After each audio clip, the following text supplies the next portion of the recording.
आखिरी 3 सवाल है सर, और ये सबसे ज़्यादा महत्वपूर्ण है, खासतौर पर मेरे लिए, क्योंकि मेरे ये डेली रूटीन में जरूर आते हैं। दही चावल सर, दही चावल क्या डेली बेसिस पे खाया जा सकता है? कितना बेनिफिशियल हो, कितना फायदेमंद होता है? तो दही चावल आप खा रहे हैं तो दोपहर की तरफ ले लीजिए, जो सुबह लेते हैं तो सुबह ले सकते हैं, तो फायदा देता है क्योंकि ये प्रोबायोटिक फूड है, इसके अंदर गुड बैक्टीरिया होते हैं इसलिए, और न्यूट्रिशनल वैल्यू भी है इसकी।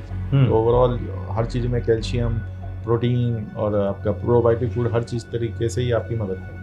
ऑयल कितना नुकसान कर रहा है सर, और कितनी मात्रा में नॉर्मल यूज करना चाहिए घर में? तो मिक्सचर ऑफ ऑयल फैट आपका होना चाहिए एक तरीके से, मतलब किसी एक को डेली नहीं करना है, आपको बदलते रहना है। जैसे देसी घी में ही खाना बन रहा है तो कभी कुछ ऐड ऑन कर लीजिए, तो इस तरीके से चेंज करते रहिए, तो सब सही है। मतलब ऑयल किसी भी तरीके का सही है, पर वो रेगुलर बेसिस पे ना हो, रेगुलर बेसिस और वो एक्सेस में ना हो। विलेजर्स ज़्यादातर एक्टिव एक तरीके से कहूँ तो ज़्यादा है, उनका खाना पीना वेस्टर्नाइज नहीं है, तो बहुत सारी चीज़ें इसमें कैवेट्स इंक्लूड हो जाते हैं कि जिसकी वजह से पाचन तंत्र और लोगों का गड़बड़ भी हो सकता है। कॉफ़ी सर, कॉफ़ी भी बताइए। ये एक अच्छा क्वेश्चन है कि ये भी मतलब स्टडीज़ में भी पाया गया है कि ब्लैक कॉफ़ी, ना कि दूध वाली या चीनी वाली कॉफ़ी, वो वाली कॉफ़ी नहीं, ब्लैक कॉफ़ी जिसमें सिर्फ विदाउट शुगर, विदाउट मिल्क, बहुत कड़वी होती है सर। थोड़ा डालिए, इसके अंदर काफ़ी अच्छे केमिकल्स होते हैं जो आपके एक तरीके से एंटीऑक्सीडेंट का काम करते हैं, और लीवर के अंदर जो फैट स्टोरेज का मैकेनिज्म है उसको भी जा करके इफेक्ट करते हैं। तो ये देखा गया है कि अगर आप चाय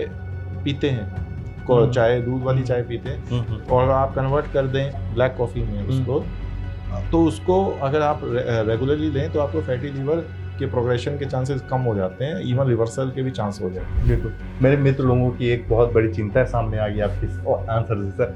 कई सारे ऐसे हैं जो लोग डेली बेसिस पे ना सही, लेकिन महीने में 4-6 दिन 10 दिन उसमें डेली बेसिस में भी अल्कोहल लेते हैं। अल्कोहलिक लीवर को ब्लैक कॉफ़ी क्या करेगी? बेसिकली कुछ नहीं करेगी। आप अगर चाय कॉफ़ी लेते हैं तो उसको रिप्लेस करिए, अलग से कॉफ़ी मत पीने लग जाइए इस वीक को देख के, कि अगर आप चाय या कॉफ़ी ले रहे हैं उसमें से मिल्क हटा दीजिए और चीनी हटा दीजिए, पहली चीज़। अगर चाय लेते हैं तो कॉफ़ी पे आ जाइए अगर आपका फैटी लीवर है।